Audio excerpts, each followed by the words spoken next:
What's up, guys? So, with all the new people getting into prop firms lately, I want to give you guys a full guide of how to go from not knowing anything about a prop firm to knowing which account to get, what to trade, how much to risk, and how to even do payouts as much as that. So, let's go ahead and get right into it. First, you're going to pay a monthly fee for the prop firm. So, unlike Forex prop firms, that have a one-time fee. Futures prop firms have a monthly fee. So you pay the same amount until you get paid. So it's once a month you pay, and then you pay until you get funded. So the 50K accounts usually are going to be the cheapest, and that's what I recommend doing for your first account. So I always recommend getting that 50K account. It's going to be the cheapest, usually under $100. The 50K account has the best risk to reward. Usually the target is about $3,000, and then your max drawdown is somewhere right around $2,000. The 50Ks are easiest to pass, so they take the least amount of time, which means you are going to pay the lowest in monthly fees. But on the contrary, they are the easiest to blow. So if you do over leverage and you do things that you're not supposed to do and don't follow proper risk management, then yes, they are very easy to blow. So every account, whether you get a 50K, a 100K, or a 150K, those are the most popular accounts, they will have an activation fee. And the 50Ks tend to have the lowest activation fees. Some prop firms do have a set activation fee no matter what size account you have. So next, let's get into what prop firm to use. There are two main prop firms that people are using right now, TopStep and Apex. They both have their little quirks, their good parts, and also their bad parts. TopStep, in my opinion, is the easiest and the best to start with. They have the least amount of rules, and which makes it a lot easier to focus on trading and not really have to worry about, hey, did I follow this rule? Did I not follow this rule? Am I going to get paid out due to some weird rule that I don't know about? So that is one thing about TopStep. They have very limited rules, and that makes it very, very easy to get funded and to get your payouts.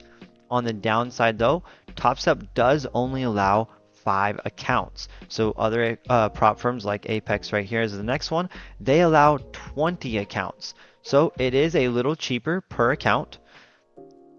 Apex has more rules though, so sometimes they may make you take a video to prove that you are trading, that is you trading.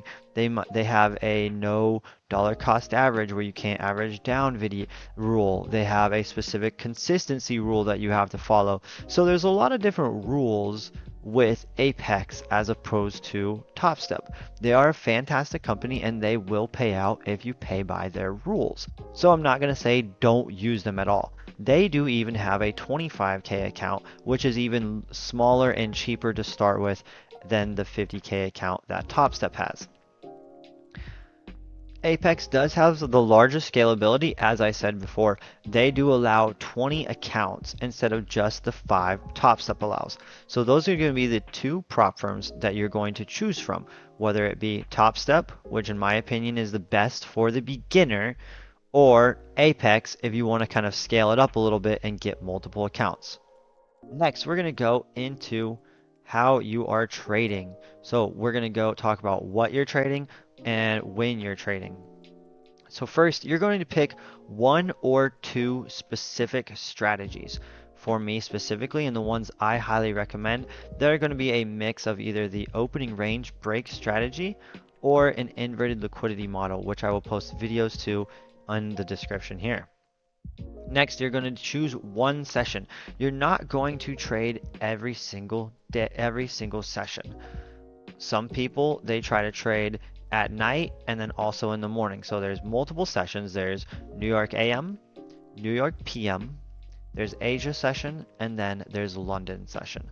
So a lot of people will try to trade both New York AM, New York PM, and London, or New York AM and London, multiple sessions. You are just going to choose one of these 1, 2, 3, 4 sessions here.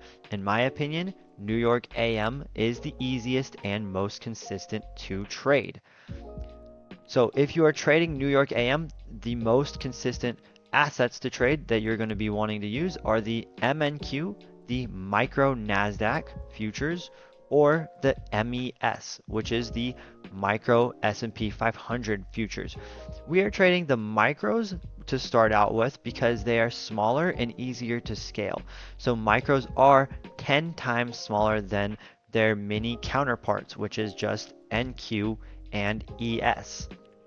So the micros allow you to have more contracts on and allow you to have less contracts. So a lot of people, especially when they first start, when with the risk management that I'm going to show you here, one NQ contract is too large for your proper risk management. So we have to break down and get multiple MNQ contracts to ensure that we are following proper risk management.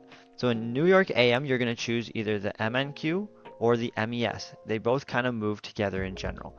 Then the New York PM, again, MNQ or MES.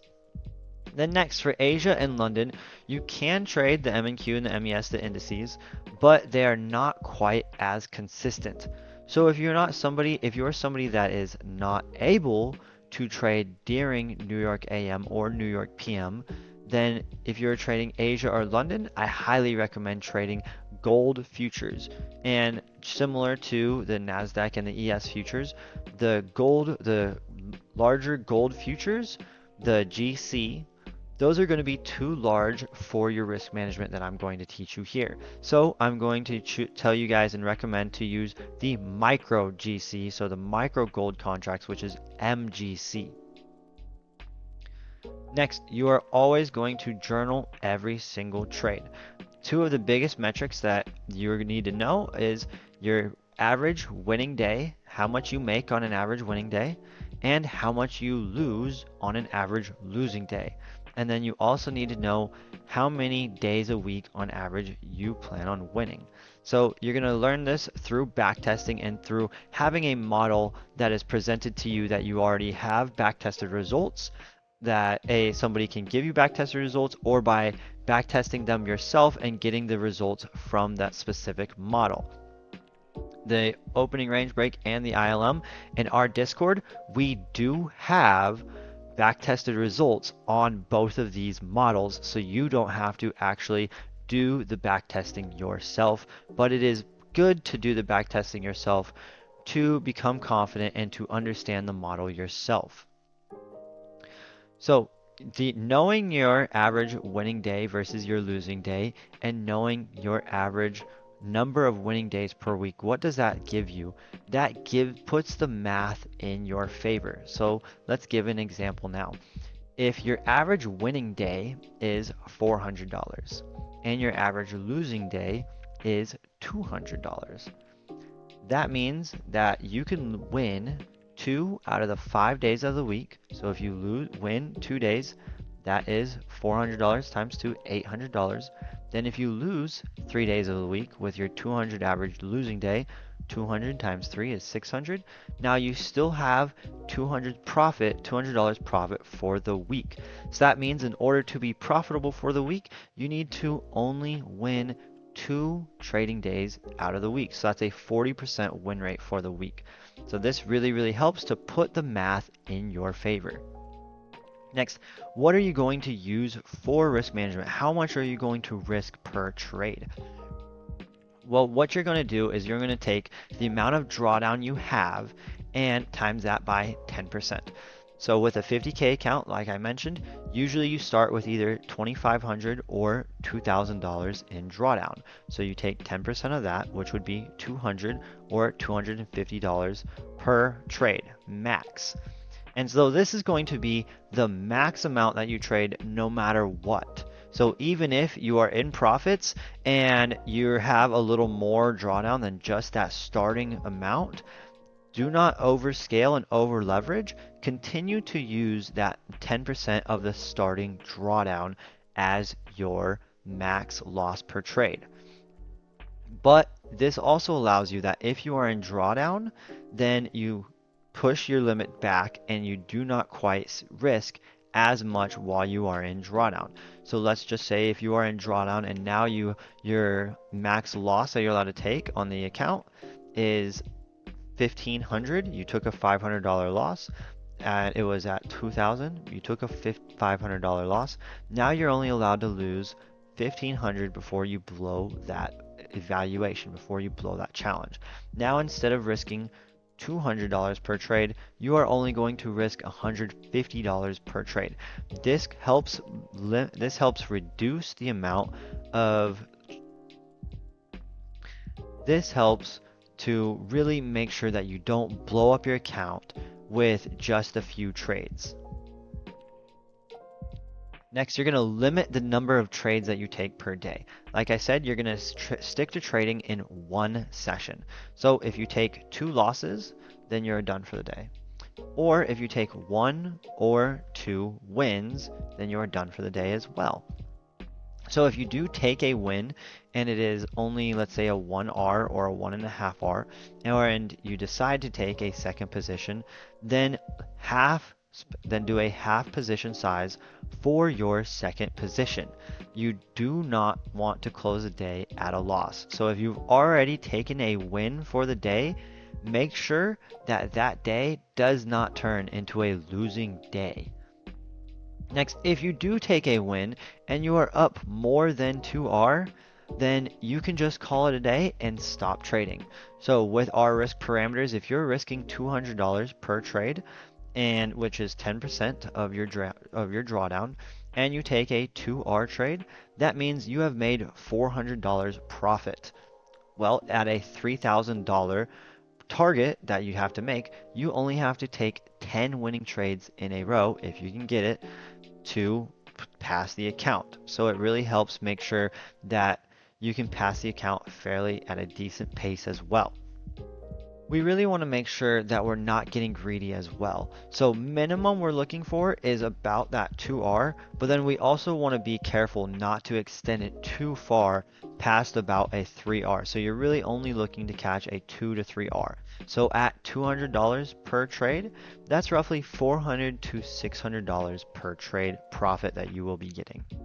Next, how are you going to ensure your payout? So once you do get funded, how are you going to make sure that you get your payouts and you continue to be able to trade and continue to get payouts, more and more payouts? Well, when you first get a payout, your goal is going to be about $1,000. So if it takes you 2 months to pass the account, and it costs $150 for a top step activation fee, that is now $250. If you collect $1,000 on a payout, then you have about 5x your money right there, 4x. You have gotten a 400% return on capital. So you have turned $250 now into $1,000. When you get your account, you're going to trade the exact same as the evaluation. So your goal is to get the same amount that you got as your profit target in your evaluation. So that's going to be your first goal. So once you get funded, your first goal is going to be that $3,000. Now, maximum you're allowed to take in a Top Step account is 50% of the total account balance, and that's the maximum I recommend taking. If you have $3,000 in your account, so the drawdown is different once you take your payout in a funded account. So let's say you made your $3,000 goal. Well, now you have $3,000 as the amount that you made. Well, you take out 50%, let's say $1,500. Originally in the account, you have a $2,000 limit, drawdown limit. So when you get your funded account, your drawdown limit is the same as your evaluation, as your challenge. So it'll be $2,000 to $2,500.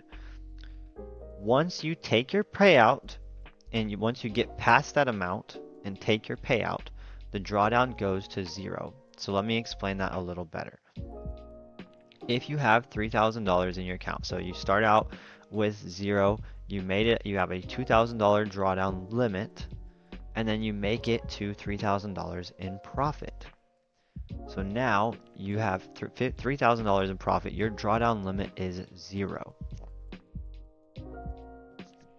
Once you take a payout, let's say you take half of that out, you take 1,500.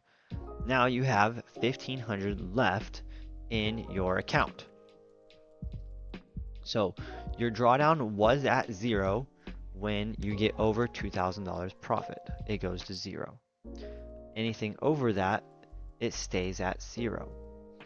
So you have 3,000, your profit chart, you have $3,000 worth of drawdown right now, because the max you're allowed to lose is at zero. Now you take out 1,500, and so you have 1,500 in your account. The max you are still allowed to lose is zero. It doesn't change your maximum loss limit. So now instead of having a $2,000 buffer, you have only 1,500 in buffer. So I recommend that if you have $3,000 in your account, just take $1,000. Always keep the drawdown limit as your buffer to ensure that you continuously can get profits and get payouts from this account. So let's say you have $3,000 as your during your time of payout, take $1,000, so your buffer is at 2,000, and now you have the amount of your original drawdown as your buffer. When you get your payouts, your first payout should make up for and pay for all of the when you get a payout, your first payouts should pay for all the fees and all the combines that you have tried. Anything after that is going to be profits. So what you're going to do is use those payouts to buy other accounts and to scale your funding. That way you're not using your own capital in order to buy more accounts and to get larger funding and to scale your business. So you're going to use the payouts that you get from these prop firms to get more accounts and to scale your prop firms. Last but not least, psychology. There is a little bit of psychology that I want to talk about, not too much. The biggest thing, in my opinion, is practice like you play. A lot of people will just try to rush through a combine or an evaluation or a challenge, whichever one you want to call it. A lot of people just try to rush through it and get it done in 1 or 2 days. That, in my opinion, makes it highly, highly more likely for you to blow your account once you get funded, because you're going to practice like you play. If you're an aggressive trader during your evaluation, you're probably going to be an aggressive trader during your funded.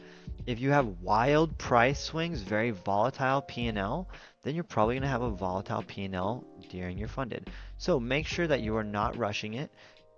Take your time, and when you have your funded, do exactly the same things that you did that got you to that point. Stick with your risk management, stick with just trading during your one session, stick with just trading your one asset, and stick with just trading your 1 or 2 models.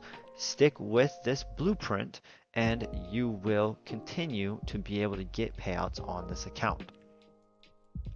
Next, stay positive. You may fail challenges, and you may blow funded accounts. That is perfectly fine. It is not the end of the world if you blow challenges. It is not the end of the world if you fail accounts or if you blow the funded accounts. Because guess what? It's only costing the amount that you pay monthly. So if you pay $50 a month and you fail a challenge that month, then you get rebilled. Once you rebill, they automatically reset your account. So you don't have to buy more resets, just use a practice account for the rest of that month, and then allow it to get a free reset with your monthly rebill and continue to retry for the next month. When you do blow accounts, it does get easier and easier to get funded each time because now you've done it before, your mind knows you've done it before, and you kind of have you're kind of already in the groove and you kind of have the idea of what you need to do and what you need to work on in order to get to that next funded account. So when you do blow accounts, if you do blow accounts, that is perfectly fine. A lot of people, even me myself, blow their first account when they get funded. It is a normal thing. So do not kind of think of it as the end of the world. Instead, use it as a learning opportunity. Figure out what you have done wrong, look through your journal, and then make sure that you improve the next time. And last but not least, like I said in the risk management portion, keep the math in your favor. Make sure that you are using proper risk management. Make sure that you know how much you're willing to lose, and make sure that you know how much you are expected to win. So that is all, guys. That is how we're going to scale a prop from what you're going to start with, how you're going to trade with it, the risk management that you're going to use, how to do the payouts, and then a little bit of psychology along with that. Thank you guys all for watching this video. Please like and subscribe and comment on this video if it helped you at all. It really helps me and my channel grow. Enjoy, you guys.